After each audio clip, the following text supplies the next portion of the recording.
By this point, you have identified course outcomes for your course, which are concise statements that describe what you think students should know, be able to do, and what values they should hold as a result of completing this course.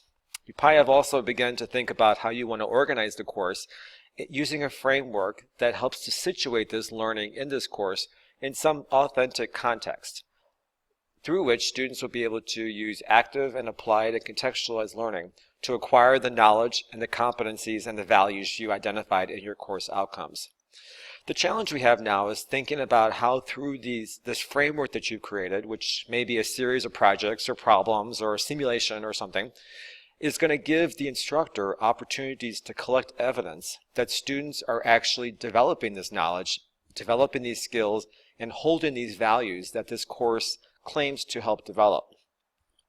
Let's imagine that you're a subject matter expert who has been assigned to develop a course on grant management in the School of Education. Because you are a subject matter expert, you know that in the real world, students who take this course should be able to develop a grant proposal. And in your experience, a grant proposal includes these three parts. So you've decided to organize the course around students creating these three parts and then ultimately completing a grant proposal application.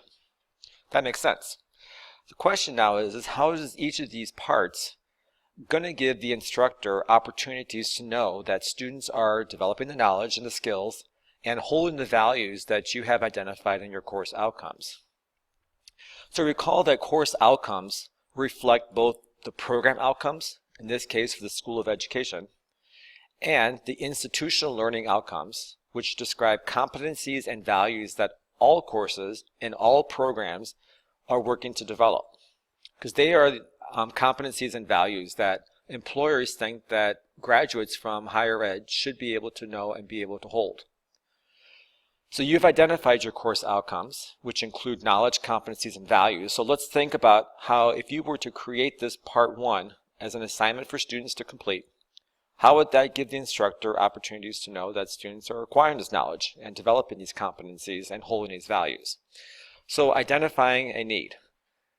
Knowing that one of the program outcomes for the School of Education has to do with planning, the subject matter expert determined that through this project, she would be, or the instructor would be able to determine or to know if students are determining and addressing needs between current and desired conditions. That is one of the knowledge associated with the program outcome of planning in the School of Education. So whatever the students are completing at this particular part, she would be able to see evidence. Something she would be able to observe and measure how well students can determine and address needs between current and desired conditions. With regard to the competencies in her course outcomes, she's going to focus on communicating with this one. Communicating is one of the institutional learning outcomes that was mapped to this course.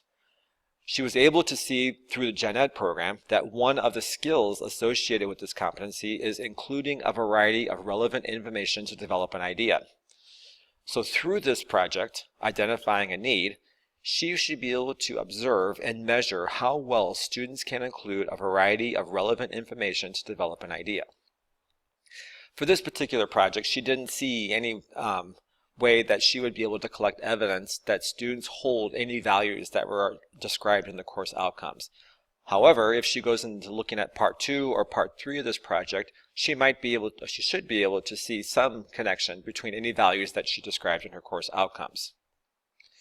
This becomes a very powerful tool then for you as a subject matter expert, because this is going to inform how you then assess these different assignments in your course.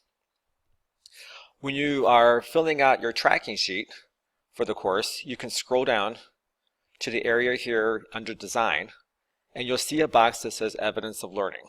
And here is where you can begin to communicate how you see being able to collect evidence of the knowledge that students are acquiring, the skills that they're developing, and the values they're holding based on this framework that you defined over here.